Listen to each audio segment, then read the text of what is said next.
सभी साथियों को मेरा प्रेम भरा नमस्कार। मैं आपका होस्ट और दोस्त एस के यादव एक बार फिर से हाजिर हूँ इस नई वीडियो में एक नई जानकारी के साथ।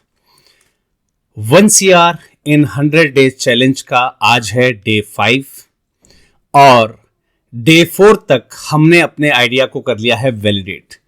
कल डे 4 में मैंने आपको बताया था कि कैसे हमें अपने इन्वेस्टर्स, स्पॉन्सर्स, डोनर्स और हमारे जो वेल विशर्स हैं उनसे हमें कैसे बात करनी है, कैसे हमें आगे का एजेंडा तैयार करना है। उसके लिए जो हमारे प्रोजेक्ट का वैलिडेशन है उसके लिए मैंने आपको कमांड दी थी कि आप उनको एक ऑफर दीजिए कि वो एज एन इन्वेस्टर आपसे कनेक्ट हों जिससे उनको बेनिफिट मिले। एज ए डोनर अगर वो देना चाहते हैं well and good, no issue. आपके साथ वो स्पॉन्सरशिप में जुड़ना चाहते हैं well and good, no issue, है ना। तो हमें हर प्रकार से अपने डोनर्स को इन्वेस्टर, स्पॉन्सर और सपोर्टर के रूप में कन्वर्ट करना है। तो मैं कल बताए गए आइडिया के अनुसार आज फील्ड में गया। फील्ड में जाने के बाद मेरा रिजल्ट 100 आउट ऑफ 100 रहा।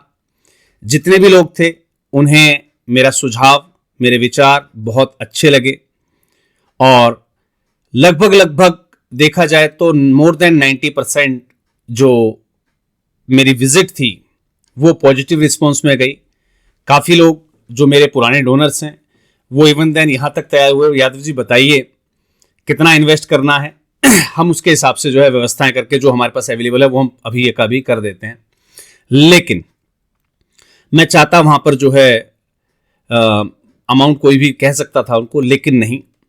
हमें अगर लंबा चलना है तो हमें एक पारदर्शिता बनाकर रखनी होगी और ये पारदर्शिता सिर्फ लंबा चलने के लिए ही नहीं।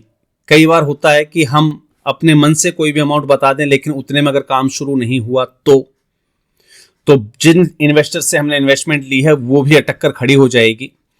उसके लिए अब मैं वापस आ गया हूं कहां, मेरे उसी पॉइंट पर जहां से हमने इस 1 CR इन 100 डेज चैलेंज की शुरुआत की थी कि हमने जो गृह उद्योगों की लिस्ट जो सर्च आउट की थी।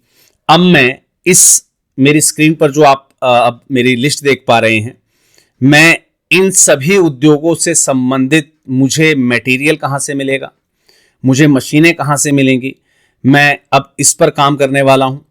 लगभग मैंने यहाँ पर शॉर्ट लिस्ट किए हैं मोर देन 67।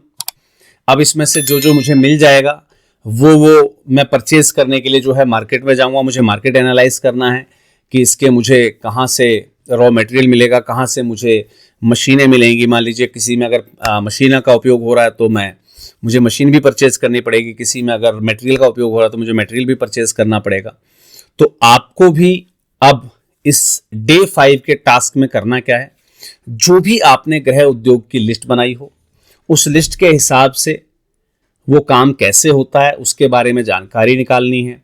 उसके लिए क्या क्या इक्विपमेंट की आवश्यकता पड़ती है उनको लिस्ट डाउन करना है और क्या क्या रॉ मटेरियल की आवश्यकता होती है वो रॉ मटेरियल भी आपको जो है कुछ मात्रा में आपके पास अवेल करना है।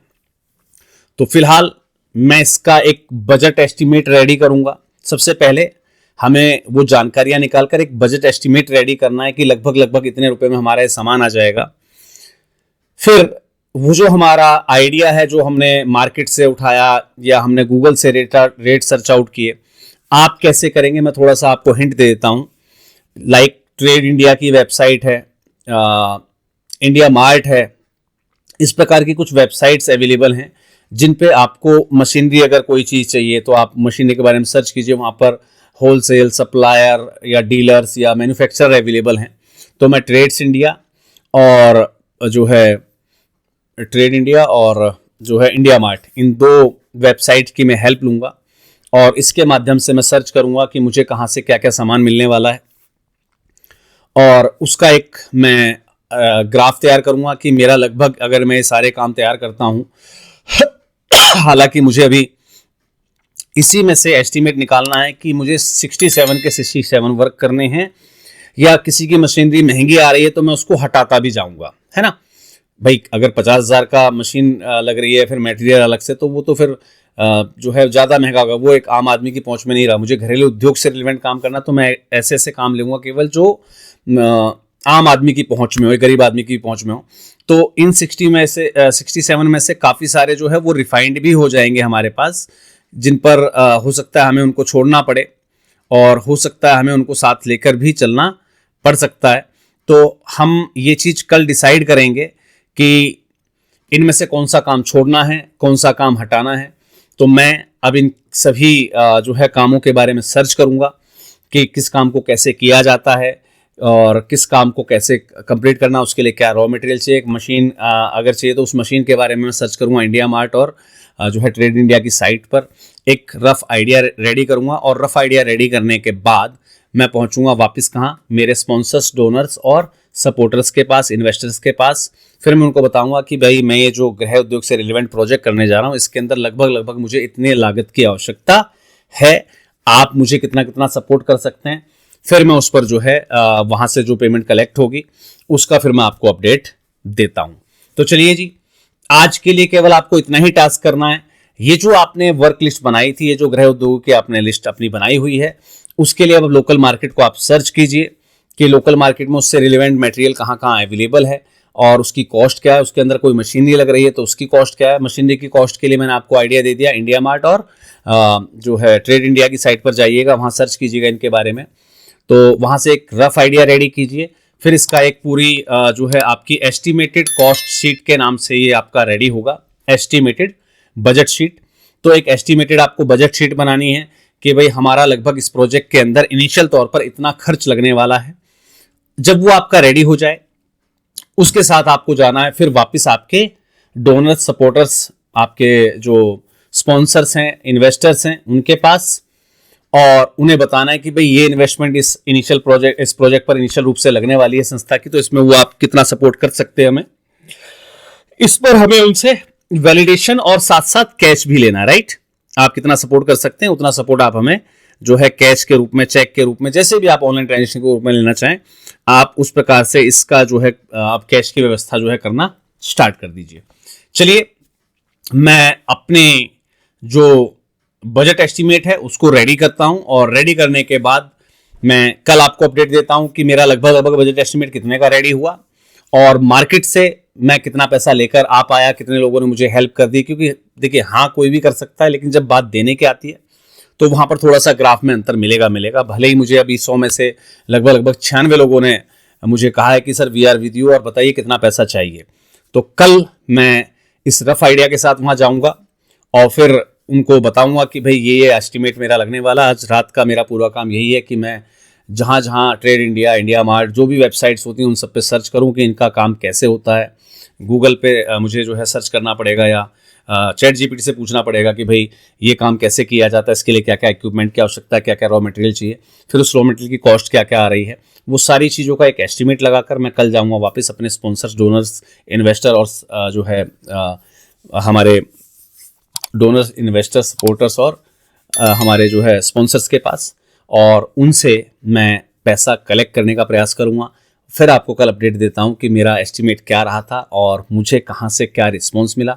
कोई भी डोनर, ध्यान रखिएगा, जो इस समय आपको सपोर्ट ना दे पाए, ये ध्यान रखिएगा, जो डोनर इस समय आपको सपोर्ट ना दे पाए उन्हें आपको मना नहीं करना है और आगे के लिए रास्ता भी खत्म करके आना है कि सर देखिए, प्रोजेक्ट के अंदर तो इन्वेस्टमेंट अभी चाहिए, मुझे प्रोजेक्ट स्टार्ट करना है, राइट। अभी आप मेरे साथ पार्टनर बनना चाहें तो बिल्कुल बन सकते हैं इस वर्क के अंदर, इस प्रोजेक्ट के अंदर। वो कहेगा जी अभी पैसे नहीं है, मैं तो बाद में कर लूंगा, 1 महीने बाद कर दूं क्या सर? तो उन्हें कहिएगा सर 1 महीने बाद इस प्रोजेक्ट में तो आप नहीं आ सकते, लेकिन इस प्रोजेक्ट में जब हम उद्यमी को, यानी कि जो व्यक्तियों को रोजगार करना है, जो जिनको हम घरेलू उद्योग देने वाले हैं, उनको आप स्पॉन्सर कर सकते हैं। यानी कि उनको अगर 10,000 की मशीन चाहिए और उनके पास 2,000 रुपए तो 8,000 आप स्पॉन्सर कर सकते हैं, है ना, उसमें इन्वेस्ट कर सकते हैं। तो आपको वहां पर विकल्प मिलेगा, है ना। तो हमें किसी भी डोनर को मना नहीं करना है और अपनी जो लाइन है, मतलब हमारे प्रोजेक्ट के अंदर भागीदारी वाली जो लाइन है, उसको हमेशा के लिए ओपन नहीं छोड़ना है, राइट। तो मैं कल इसी विकल्प के साथ जाने वाला हूं। पहले मैं इसकी लिस्ट तैयार करूंगा, कितनी कितनी इन्वेस्टमेंट लगने वाली है, रॉ मटेरियल के अंदर क्या क्या सामान आने वाला है, और उसके बाद मैं जाऊंगा मार्केट में। मार्केट में जाने के बाद देखता हूं कि कहां से कितना पैसा कलेक्ट होता है। जो भी कलेक्ट होगा मैं उसकी रिपोर्ट जो है वो आपको कल आकर बताता हूं कि कितने की मेरी एस्टिमेटेड प्रोजेक्ट रिपोर्ट बनी और उसके अंदर मैं कितना फाइनेंस इकट्ठा कर पाया मार्केट से, कितने इन्वेस्टर मुझे मिले, कितने इन्वेस्टर का मुझे सहारा लेना पड़ा उस पर्टिकुलर अमाउंट को रेज करने के लिए। तो ये सारी चीज़ें मैं आपके साथ कल डे 6 में शेयर करने वाला हूँ। आज डे 5 के लिए इतना ही होमवर्क ज़रूरी है। ये होमवर्क भी ये मान के चलिए देखा जाए तो वैसे 2 से 3 दिन लगते हैं इस काम में, क्योंकि हर एक चीज़ के बारे में जानकारी निकालना। लेकिन मैं आपको सुपर सॉलिड तरीका बता रहा हूँ। चैट जीपीटी से पूछना है। जैसे मैं यहाँ पर एक उदाहरण देता हूँ, मुझे दिया बाती बनानी है तो इसके लिए क्या रॉ मटेरियल चाहिए, कौन सी मशीन लगती है, चैट जीपीटी आपको सब चीज़ बता देगा। उसके लिए सप्लायर कहाँ मिलेंगे तो वो आप जो है चैट जीपीटी से पूछेंगे तो वो आइडियाज़ काफ़ी सारे मिल जाएंगे। अगर वहाँ से ना मिले तो ट्रेड इंडिया की साइट पर मशीन का नाम वहाँ दिखा देगा, सिर्फ उसको ट्रेड इंडिया या इंडिया मार्ट की वेबसाइट पर आपको सर्च कर लेना, वहाँ से एक रफ आइडिया आपको मिल जाएगा भाई ये काम मेरा इतने रुपये में स्टार्ट हो सकता है। अपना एक रफ एस्टिमेट बनाइए, एस्टिमेटेड बजट शीट है ना, कि आपका एस्टिमेटेड कॉस्ट क्या बनने वाली है आपके पूरे प्रोजेक्ट की, और वापस जाइए आपके सपोर्टर्स के पास, आपके डोनर्स के पास, आपके इन्वेस्टर्स के पास, आपके स्पॉन्सर्स के पास, कि वो अब इसमें क्या आपकी हेल्प कर पा रहे हैं। चलिए जी, मिलते हैं कल रात्रि 8 बजे अपने 1 CR in 100 Days चैलेंज के डे नंबर 6 में एक नए अनुभव के साथ। तब तक के लिए सभी को जय हिंद, जय भारत, धन्यवाद।